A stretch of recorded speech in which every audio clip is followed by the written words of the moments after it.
yes, we can win this war, but the first step necessary for actually winning is to know what the war is.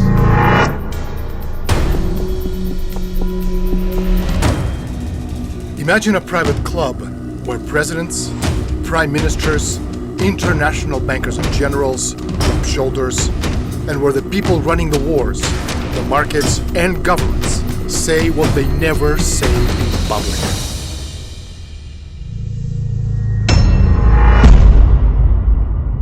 Under the guise of saving banking institutions, which they saved temporarily, they were effectively taking unpayable debt, huge quantities of unpayable debt, and transferring it from private corporations to governments. While the primary goal is to defend the status of a unipolar world. And the paradox of this project, of this supranational European project, is the least popular it becomes with the people, the bigger mess it creates, the more power they get at the center. It's a war against a concept of man which is evil.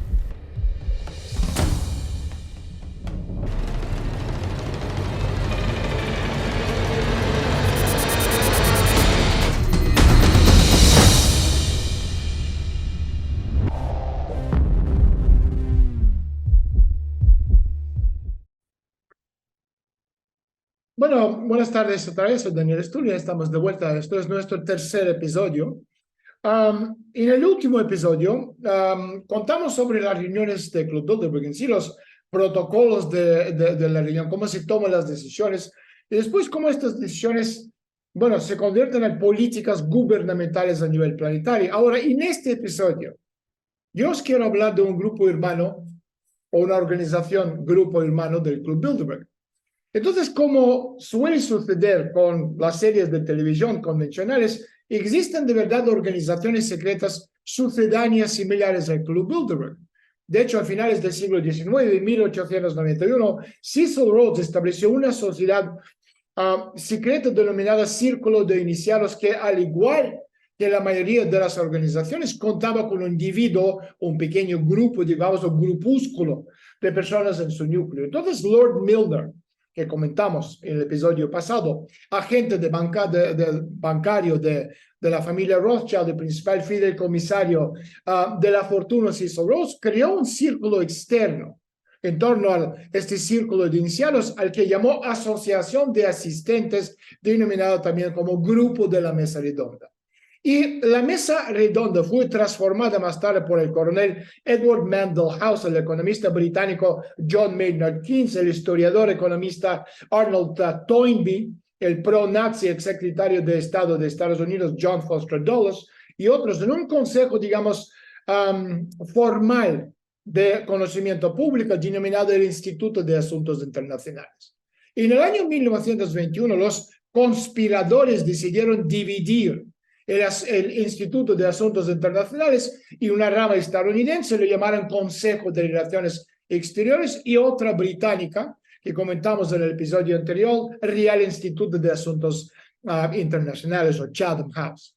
Entonces, los orígenes de CFR, Consejo de Relaciones Exteriores, se remontan al año 1921, y uno de los fundadores fue Edward Mandell House, asesor principal del presidente estadounidense Woodrow Wilson, y bueno, supuestamente, según se rumoreaba, la mano oculta del poder en la administración Wilson del año 1913 a 1921. O sea, lo irónico es que House era conocido por su ideología marxista, y durante su periodo de influencia en la Casa Blanca, de 1913 a 1921, este defensor idealista del socialismo presionó a favor del establecimiento de un banco central estatal con poder para generar dinero estadounidense.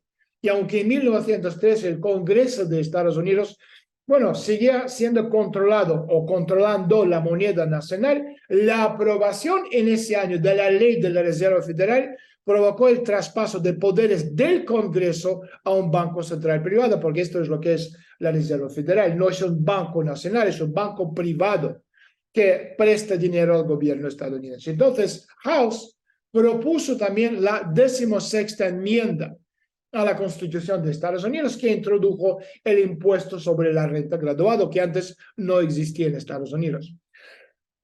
Y asimismo, House redactó el plan de la Liga de Naciones, que fue, bueno, la valiosa propuesta del presidente Wilson en la Conferencia de Paz de París de 1919.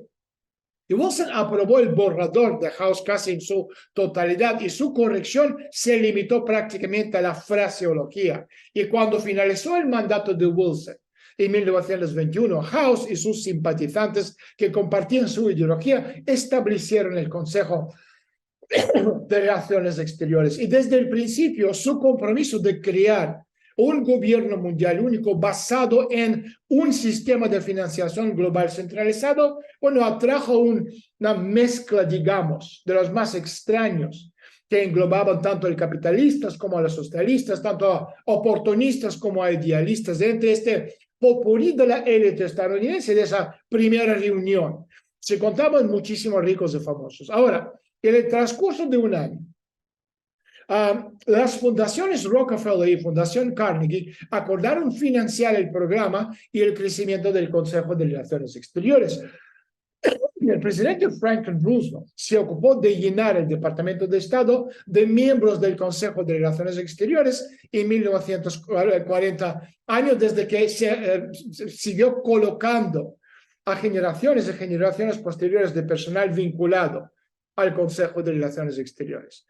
Ahora, el Consejo de Relaciones Exteriores, CPR, por sus siglos en inglés, tiene su sede central en la ciudad de Nueva York, en Harold Pratt House, que es un señorial edificio de 4 plantas en la esquina de Park Avenue y la calle 68. Los que viven en Nueva York, podéis acercarse. Park Avenue y la calle 68.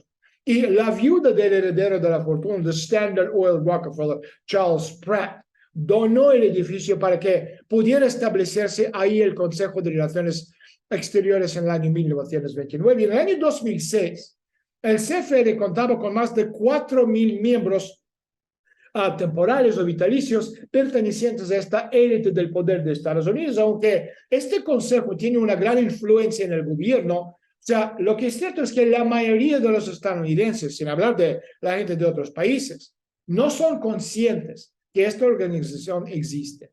Solo una persona de cada, digamos, no sé, 5,000 o 10,000 sabe de la existencia de la organización, mientras que un número aún menor está al corriente de sus propósitos reales.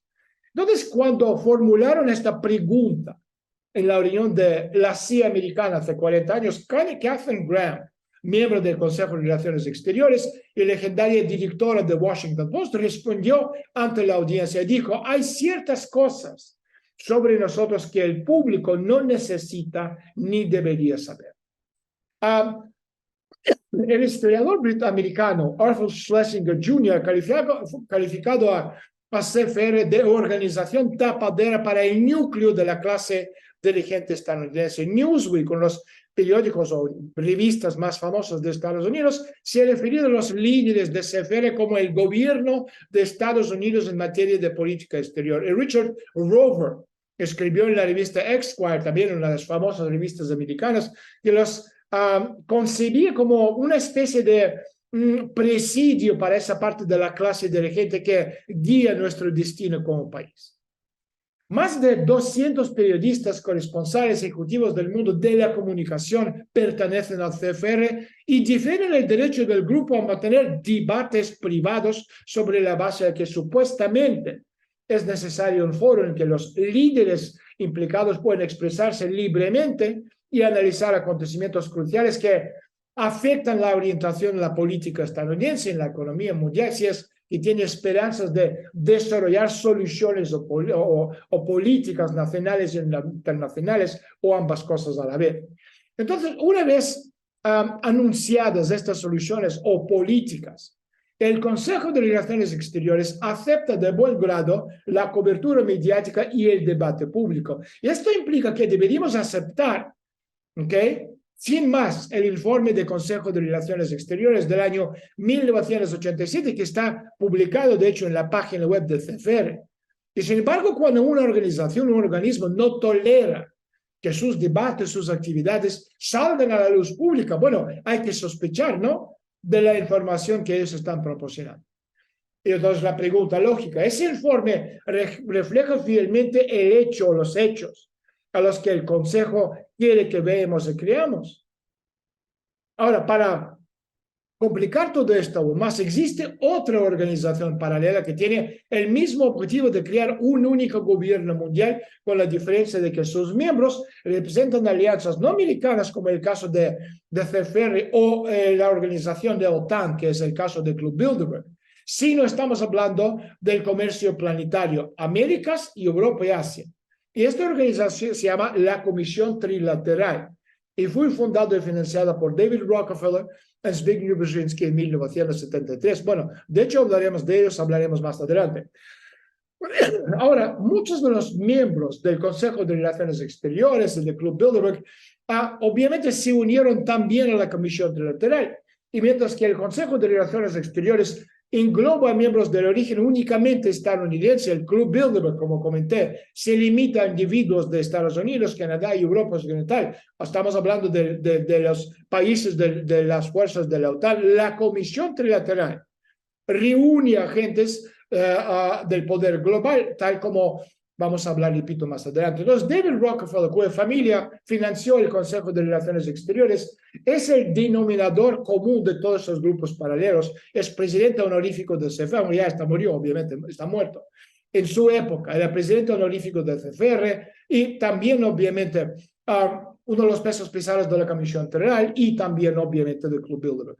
Entonces, no es de extrañar, entonces, que los críticos considera que estas tres organizaciones engloban a un grupo elitista que, bueno, de intereses cuyo objetivo es proteger su propia riqueza y sus inversiones de bancos e empresas multinacionales en el marco de la creciente economía mundial a expensas de los países en vías de desarrollo, obviamente del tercer mundo. Y las políticas que desarrollan los benefician a ellos, además de arrastrarnos a todos un gobierno mundial único. Fíjense que para hacernos una idea del alcance del poder que tienen los Bilderberg y CFR y la Comisión Trilateral, basta con recordar que casi todos los candidatos a la presidencia de ambos partidos en Estados Unidos han pertenecido al menos a una, sino dos, sino tres de estas organizaciones, igual que la gran parte de los congresistas, los senadores estadounidenses, la mayoría de los responsables políticos más importantes, sobre todo en el contexto de los asuntos exteriores. O sea, una gran parte de la prensa, la mayoría de los altos cargos de la CIA, el FBI, Ministerio de la Hacienda Americana, IRS, ¿no? Una gran parte del resto de organizaciones gubernamentales en Washington, los think tanks, fundaciones, etcétera, etcétera. ¿Okay? Es decir, los miembros del CFR ocupan casi todos los cargos importantes de todos los gabinetes en la Casa Blanca. Por eso es ridículo, absolutamente ridículo hablar de la independencia del poder legislativo o ejecutivo o judicial. Todos estos organismos están absolutamente copados por las estructuras supranacionales. En cuanto a los, por ejemplo, presidentes estadounidenses, hemos visto como una bandada de miembros del CFR ha ganado las elecciones cada 4 años. Por ejemplo, en el año 1952 y 1956, el miembro del CFR, Adlai Stevenson, se enfrentó al otro miembro del CFR, que era Dwight Eisenhower.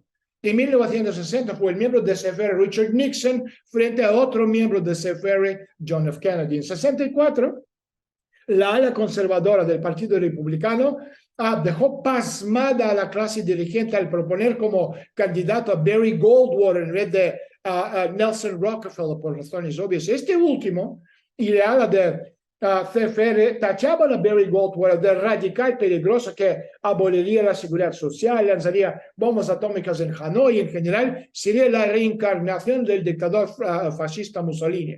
Goldwater obviamente salió humillado y Johnson ganó una victoria aplastante. En 1968 fue el turno del miembro de CFR Richard Nixon contra el demócrata también de CFR Hubert Humphrey. En el 72 el presidente de CFR Nixon, presidente de Estados Unidos y miembro de CFR Richard Nixon, se enfrentó a la provocadora aspirante demócrata de CFR George McGovern. En el año 76 en la competición de los aspirantes, tú tenías por parte del Partido Republicano Gerald Ford, que lidió con Jimmy Carter, también miembro de CFR y también de la Comisión Electoral. Y en el año 1980, el presidente Jimmy Carter fue derrotado por Ronald Reagan, que a pesar de no pertenecer a CFR, contaba con George H.W. Bush, Papi Bush, como vicepresidente miembro de CFR y exdirector de la CIA. Entonces, tras ocupar el cargo del presidente, Reagan reclutó rápidamente para su gabinete a 313 miembros de CFR. Y como punto interesante, el candidato independiente, porque en esas elecciones de 1980 teníamos Partido Republicano, Demócrata y un tercer partido independiente, cuyo representante era John Anderson, también miembro del CFR. Perdón. En el año 1984, el presidente Reagan se enfrentó al demócrata de CFR Walter Mondale. En 88, el contendiente republicano que optaba a la presidencia George H.W. Bush, ex jefe de la CIA, el miembro de CFR, luchó contra Michael Dukakis, ex gobernador de Massachusetts y también miembro de CFR. Y así todos los años, desde los años 50 hasta los años ahora. Y fíjate, en 1996, Bill Clinton repelió el ataque de Robert Dole, un veterano republicano que también pertenecía al CFR. En el año 2000, tú tenías al demócrata Al Gore, miembro de CFR, que se enfrentó a George W. Bush, hijo del presidente George H.W. Bush. Y Bush, aunque no pertenecía al CFR, pero una vez más, igual que en el caso de Ronald Reagan, estaba rodeado de un equipo absolutamente infiltrado, todos ellos miembros de Consejo de Relaciones Exteriores, como por ejemplo Condoleezza Rice, Dick Cheney, Richard Pearl, Paul Wolfowitz, Louis Libby, Colin Powell, Robert Zellick, todos ellos miembros de Consejo de CFR. De hecho, George W. Bush tenía 457 miembros de Consejo de Relaciones Exteriores, de la Comisión Federal, del Club Bilderberg en su gabinete.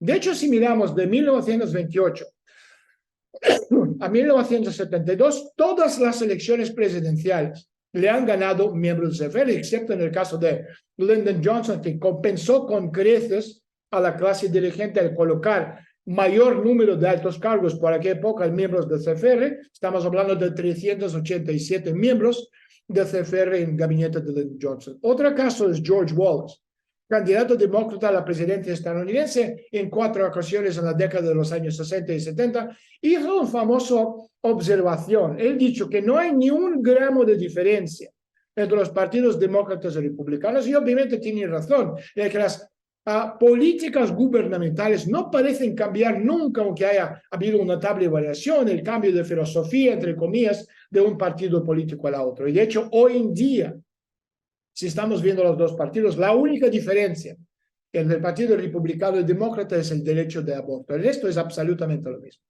Y repito, el motivo a todo lo que estamos viendo es que mientras que los demócratas y republicanos de base suelen tener opiniones obviamente muy diferentes sobre economía, política, actualidades federales, filosofía de vida, conforme va ascendiendo que esta pirámide política, ambos partidos se van obviamente pareciendo cada vez más hasta que llegas al punto donde los dos partidos son una copia del otro. Y al margen de si está en el poder un demócrata, un republicano, un conservador, un liberal, la retórica contraria que usan los candidatos tiene al parecer poco que ver con quién gana realmente las elecciones. O sea, los responsables de tomar decisiones que mueven los hilos siguen siendo los mismos. Estamos hablando los que están en la sombra, CFR, Club Bilderberg, Comisión Territorial. ¿Por qué? Porque los puestos del gabinete siempre están en las manos de todas esas personas. Y el votante medio obviamente no es tonto, se da cuenta de que hay algo que no cuadra. Y las encuestas políticas reflejan que ha aumentado muchísimo la percepción de que en el gobierno no cambia nada, que se vota a quien se vota. Y esta observación generalizada ha motivado un incremento de estas abstenciones en las elecciones, ha generado un inquieto cinismo entre los ciudadanos de Estados Unidos. Fíjese que en su libro The Future of Federalism, El futuro del federalismo, Nelson Rockefeller, el hermano de David Rockefeller, vicepresidente en el gobierno de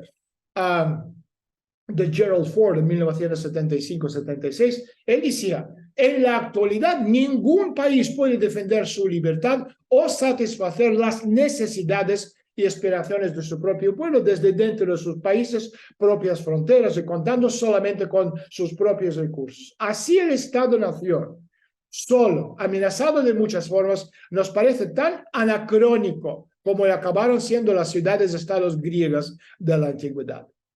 Y Rockefeller, bueno, debería de referirse a las obstinadas políticas estratégicas de Pericles que abarcaron a Atenas, esta desastrosa guerra de Peloponeso, lo cual supuso la caída y la ruina de la Edad de Oro. Estas estratagemas son fácilmente comparables a la actual política exterior estadounidense en lo que respecta a su apocalíptico avance. Y de hecho, según parece, el CFR planeaba ya un nuevo orden mundial. Estamos hablando cuando empezó la Segunda Guerra Mundial y por el año 1942.